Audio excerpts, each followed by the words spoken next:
Salam saudara sekalian, pada kesempatan pagi hari ini saya membagikan saudara-saudara yang biasa berpuasa dan bersekutu kepada Tuhan dalam satu hari atau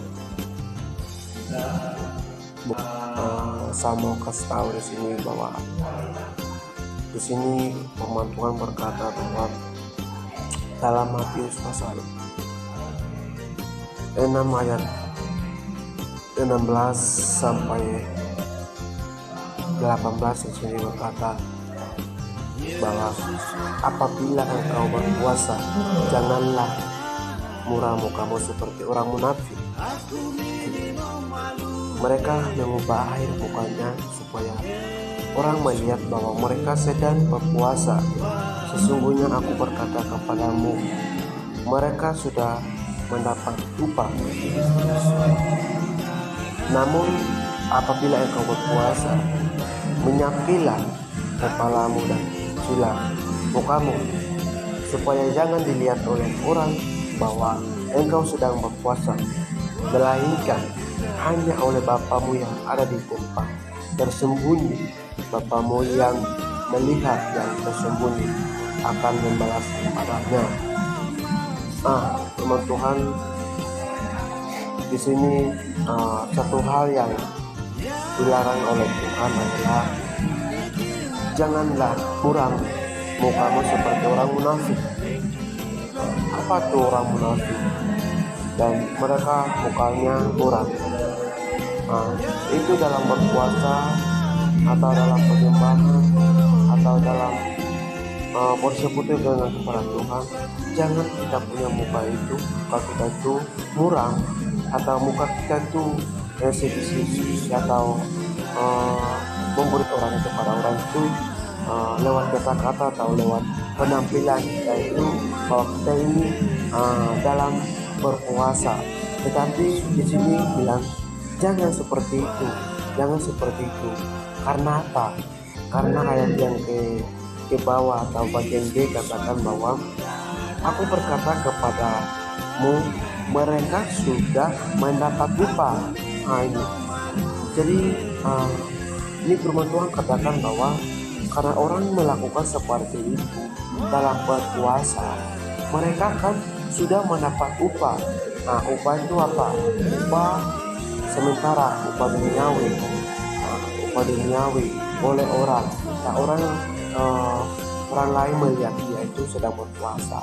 Jika kita berkata bahwa saya juga dalam berpuasa, saya memuji Tuhan, saya sedang berpuasa, sehingga orang itu berkata apa?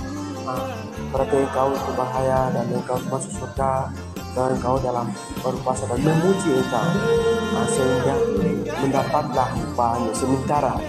Sekedar yang temanmu atau samping kita, orang di sekitar kita tuh melihat dan membanggakan dipuji kita, itulah upah sementara. Dan sementara sampai itu juga upah itu tidak kekal, tetapi tidak ada dan bukan ya hanya sementara, sekedar itu upah sekedar itu saja. Namun kita harus perlu mengetahui bahwa kita berpuasa itu tujuan apa kita berpuasa itu kita harus perlu mengetahui dulu, cari tahu dulu. Namun kita berpuasa karena saya berpikir di sini bahwa berpuasa dan kita hanya sementara, dan upah yang sementara itu upah yang sementara, sehingga kita tidak mendapat upah yang kekal, upah yang dikekal. Jadi kita di sini kebetulan larangan saya dengan saudara bahwa jangan mukamu muram dan kayak orang munafik, tapi kita harus dalam berpuasa itu muka kita cerah, muka kita mandi, kita loyo-loyo kita mandi dan bersemangat kepada Tuhan, supaya orang tidak lihat kita itu sedang berpuasa. Namun apabila engkau berpuasa, menyapilah kepalamu dan cucilah mukamu. Jadi di sini perintahkan kepada kita bahwa perintah ini harus kita dilakukan. Seorang ayah perintahkan kepada anak harus pekerjaan itu harus dilakukan. Kalau tidak dilakukan, maka ayahnya akan dipukul anak atau menasihati atau bahkan dipukul karena tidak melaksanakan tugas dan tanggung jawab yang bertanggung kepada kita. Jadi kita harus mau dan tidak melakukan dalam berpuasa ini, saudara-saudara. Dan kita menyapu kepala kita dan cuci muka kita supaya kita itu semangat dan kita orang dilihat kita itu tidak sedang berpuasa, hanya cukup bukan yang lihat.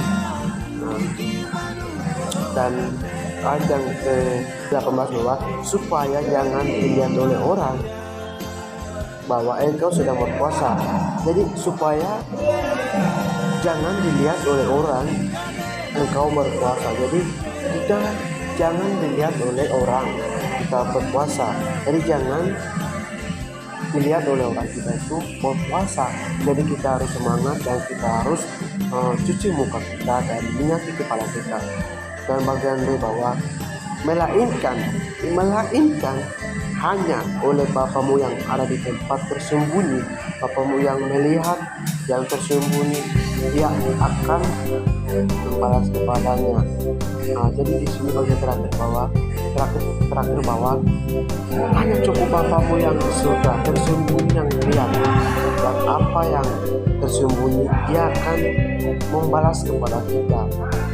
Siap kita dan mengaplikasikan saya aplikasi bahwa ada aplikasi menunjukkan bahwa ketika kita sebelum berpikir bahkan kita berpikir dalam hati, Yesus sudah mengetahui segala sesuatu itu. Tuhan sudah mengetahui, bahkan sudah merencanakan, dirancangkan untuk kita. Dan rancangan itu rancangan yang bukan buruk, tapi rancangan yang damai sejahtera dan rancangan yang penuh dengan hikmah. Dalam firman-Nya 29 ayat 11 itu, dari rancangan Tuhan itu penuh dengan harapan dan untuk memberikan kepada kita. Jadi kita tidak perlu lagi kita perlu bertele-tele dan kita dalam puasa kita murah, tapi kita harus semangat dan memuji-muliakan nama Tuhan. Dan karena Bapamu yang tersembunyi akan membalas kepada kita. Dan apa yang kita harus diutamakan adalah di sini firman Tuhan dalam pasal 6 ayat 33 di sini bahwa tetapi carilah dahulu kerajaan Allah dan kebenarannya, maka semuanya itu akan ditambahkan kepadamu. Ini jawabannya kita harus usaha yang kita harus cari, atau sebelum kita mendapatkan kita harus cari dahulu adalah kerajaan Allah dan kebenarannya. Maka semuanya itu akan ditambahkan, akan sendirinya akan datang. Namun saya mengajak saudara-saudari sekalian bahwa semuanya itu akan ditambahkan kepada kita. Namun kita harus perlu sekali dahulu itu kita cari. Kita berpikir bahwa kenapa, siapakah yang memberikan saya kehidupan, siapa menciptakan saya. Jika kita hanya di dunia ini tidak bisa berpikir bahwa siapa yang menciptakan saya, siapa yang memberi hidup, siapa yang memberi harta benda, siapa yang memberi semangat atau segala aktivitas, segala sesuatu, maka kita sia-sialah hidup kita. Karena kita akan namanya kematian, dan Tuhan akan datang kedua kali, dan jiwa kita itu akan gimana, roh kita itu akan gimana. Namun sebelum itu kita harus siap-siap, dan kita harus berpikir lebih dahulu bahwa kita harus cari kerajaan dan kebenaran, dan cari kebenaran itu dan kita menghidupi. Jika kita mendapatkan, kita mengaku bahwa Tuhan yang ciptakan saya, Tuhan yang memberi hidup, Tuhan yang memberi harta, Tuhan yang memberi kekuatan, maka kita harus bersyukur dan kita harus menghidupi apa yang Tuhan perintahkan kepada kita itu. Ya teman-teman dan saudara, namun kita lebih utamakan ya carilah dahulu kerajaan Allah, dan maka semuanya, segala aktivitas, segala sesuatu yang kita inginkan, kita perlukan, dan kita kekurangan, kelemahan, itu akan ditampakkan kepada kita. Ditampakkan kepada kita. Sehingga saya mengajak kita semua mencari siapa itu Tuhan, siapa yang menciptakan saya, siapa yang memberi kekuatan. Empat hal ini kita harus perlu cari, kita harus perlu cari tahu, sehingga kita harus menyembah kepada Tuhan dan kepada hal yang itu. Itu yang saya bisa bagikan, yang saudara-saudari bisa bermanfaat. Jika salah kata, dimohon maafkan, dan jika sesuai dengan firman Tuhan, dan teman-teman, saya mengajak teman-teman untuk merenungkan dan melakukan, dan apa yang perlu kita harus cari itu harus kita cari, dan kita harus percaya kepada Tuhan, karena di sini dialah yang layak mengampuni kita, dan kita mengambil kesimpulan bahwa dialah yang layak mengampuni kita. Jika kita ini memang orang berdosa, ketika Adam atau Hawa jatuh dalam dosa, semua orang berdosa dan telah kehilangan kemuliaan Allah. Tetapi firman Tuhan juga sendiri katakan bahwa jika engkau mengaku dosa, dan ia adalah setia dan adil, maka ia akan mengampuni dosa dan menyucikan segala kejahatan. Sehingga kita harus perlu mengaku dosa kita, dosa yang nyata maupun tidak nyata, sengaja maupun tersengaja, supaya dia adalah adil.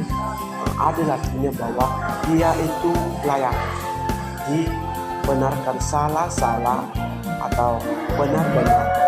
Dan jika kita mengaku dia adalah adil, sehingga apa yang kita mengaku dia akan ampuni kita. Sebab saya mengambil kesimpulan bahwa dia adalah layak